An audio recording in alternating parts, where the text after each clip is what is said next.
Where did they get the idea that you get whale from a dog? Where do they get the idea that a whale comes from a dog? That's a very good question. So first of all, you would think that if a dog or a cow turned into a whale, there would be so much fossil evidence, right? All these little changes that have happened. Do you think we have the fossil evidence, first of all? No. We don't have the fossil evidence. But there must be massive amounts of it. In fact, Charles Darwin said, if you're going to pick on my theory, and I'm paraphrasing, he said, it's the lack of evidence in the fossil record.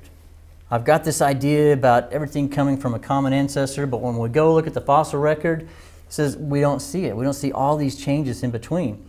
And what he did was put it off to the future. He said, well, maybe in the future we will uncover more. But how many years has it been since Darwin? 150 years since his birth, basically, right? 100 years since he wrote the book.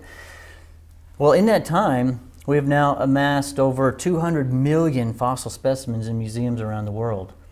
How many of those do you think we see where a wolf turns into a whale over time? None. We don't have it, right? What they really go to is there's a bone in a whale in the hip, and they say that that bone is a modified bone from the wolf or the cow or whatever you want to call it that was on land when this animal gave birth and needed hips to give birth, right?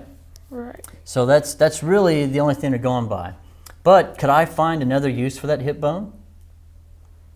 In fact, if we go watch nails in nature, we see that that's a very prominent, necessary piece for female whales when they give birth, right?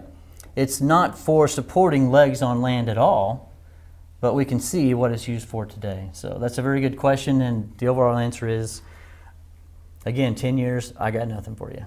Okay. Thank you.